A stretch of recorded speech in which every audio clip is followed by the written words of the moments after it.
গত ১৬ বছর এক ফ্যাসিবাদী শাসকের দুঃস্বপ্নে ডুবেছিল বাংলাদেশ। নাম শেখ হাসিনা।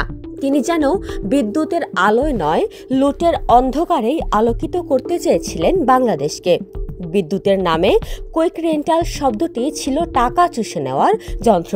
নিজস্ব সক্ষমতা না বাড়িয়ে ভাড়ার বিদ্যুতে দেশ চালানোর নামে চালানো হয়েছে লুটের মহোৎসব। আর এই লুটপাটের মঞ্চ প্রস্তুতকারী ছিল ভারত। শেখ হাসিনার একটাই লক্ষ্য ছিল দিল্লি খুশি থাকলে ঢাকা নিশ্চিন্ত। ভারতের নির্দেশে দেশের মানুষের উপর চাপিয়ে দেওয়া হতো লোডশেডিং আর আকাশ ছোঁয়া বিলের বোঝা। শেখ হাসিনা ও তার দোসররা বিদ্যুৎ খাতকে বানিয়েছেন ব্যক্তিগত সম্পদ। যেখানে সুযোগ পেয়েছে সেখানেই লুটেছে, চেটেছে আর খেয়েছে। গত ১.৫ দশকে শেখ হাসিনার দীর্ঘ স্বৈরাচারী সরকারের আমলে বিদ্যুৎ ও জ্বালানি খাতে ভারত নির্ভরতা অনেক বেড়ে গিয়েছিল। বিদ্যুৎ খাতে হাসিনা ও তার দোসররা লুটেছেন বিপুল অর্থ। বিদ্যুৎ খাত সর্বনাশের মূল কারিগরই ছিলেন তারা। বিদ্যুৎ খাতে যেসব উদ্যোগ নেওয়া হয়েছে সবকিছুই করা হয়েছে তাদের লুটপাটের নীতিকে কেন্দ্র করে। বিদ্যুতের স্বয়ংসম্পূর্ণতার ঢোল বাজিয়ে আসলেই বিদ্যুৎ খাতের ১২টা বাজিয়েছে স্বৈরাচার হাসিনা। তবে সেই দিন শেষ। আজ বাংলাদেশের সিদ্ধান্ত বাংলাদেশ নিজেই নিচ্ছে।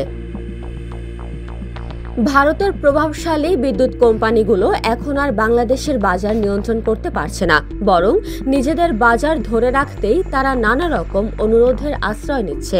বাংলাদেশের সরকার এখন সুস্পষ্ট বার্তা দিচ্ছে, দেশের বিদ্যুৎ খাতে কোনো নির্ভরতা, কোনো আপোষ, কোনো চাপ গ্রহণ করা হবে না। সাম্প্রতিক পরিসংখ্যান বলে ভারতের বিদ্যুৎ রপ্তানির রাজস্বের প্রায় ২০% বাংলাদেশ থেকে আসত। এখন সেটা ৭ থেকে ৮% নেমে এসেছে।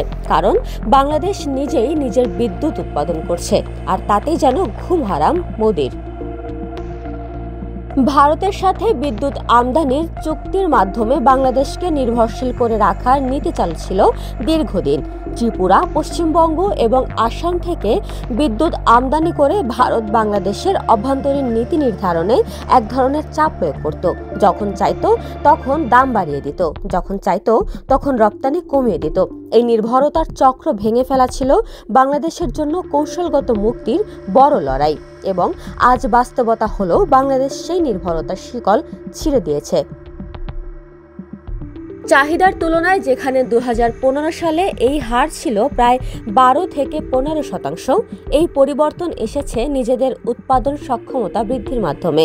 দেশীয় গ্যাস ভিত্তিক বিদ্যুৎ কেন্দ্র, কয়লা ভিত্তিক বিদ্যুৎ কেন্দ্র এবং নবায়নযোগ্য বিদ্যুৎ উৎপাদন বেড়ে যাওয়ায় বিদেশি বিদ্যুতের উপর নির্ভরতা প্রাকৃতিকভাবে কমে এসেছে। এখন দেশের মোট উৎপাদিত বিদ্যুতের ৯৫%-র বেশি নিজস্ব কেন্দ্রেই উৎপাদন হচ্ছে।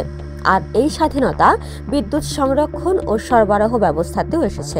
এখন দেশের ৯৭% গ্রাম পর্যন্ত বিদ্যুৎ পৌঁছে গেছে, যেখানে একসময় শুধু শহরাঞ্চলেই এই সুবিধা সীমাবদ্ধ ছিল।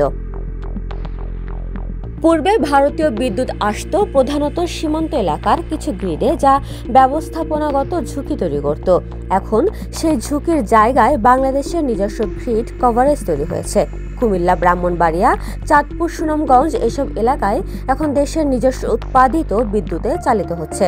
বিদ্যুৎ উৎপাদন খাতে সবচেয়ে বড় অগ্রগতি এসেছে নিজস্ব প্রাকৃতিক সম্পদ ব্যবহারে। দেশের অভ্যন্তরীণ গ্যাস কেন্দ্র থেকে সংগৃহীত গ্যাস দিয়ে এখন দেশের ৫০%-র বেশি বিদ্যুৎ উৎপন্ন হচ্ছে। পাশাপাশি কয়লা ভিত্তিক বিদ্যুৎ উৎপাদনের জন্য পায়রা, রামপাল, মাতারবাড়ির মতো মেগা প্রকল্প বাস্তবায়ন হয়েছে। এগুলোতে বাংলাদেশ নিজস্ব তত্ত্বাবধানে পরিচালনা করছে অর্থায়ন, নির্মাণ ও রক্ষণাবেক্ষণ। নবায়নযোগ্য জ্বালানিতে বাংলাদেশের অগ্রগতি ভারতের তুলনায় ইতিবাচক।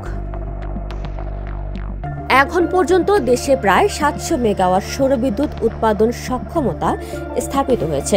২০২৫ সালের মধ্যে এই ক্ষমতা ২০০০ মেগাওয়াটে উন্নীত করার লক্ষ্য রয়েছে। বাংলাদেশ এখন নিজের চাহিদা মেটাচ্ছে, নিজের ভবিষ্যৎ পরিকল্পনা সাজাচ্ছে। বাংলাদেশের বিদ্যুৎ খাত এখন এমন এক জায়গায় পৌঁছেছে যেখান থেকে পেছনে ফেরা আর সম্ভব নয়। এখন লক্ষ্য শুধুই সামনে এগিয়ে যাওয়া, আরও আত্মনির্ভর হওয়া এবং বিদ্যুৎকে অর্থনৈতিক প্রবৃদ্ধির প্রধান চালিকা শক্তিতে পরিণত করা। উপমা রায়, সোনালী নিউজ, ঢাকা।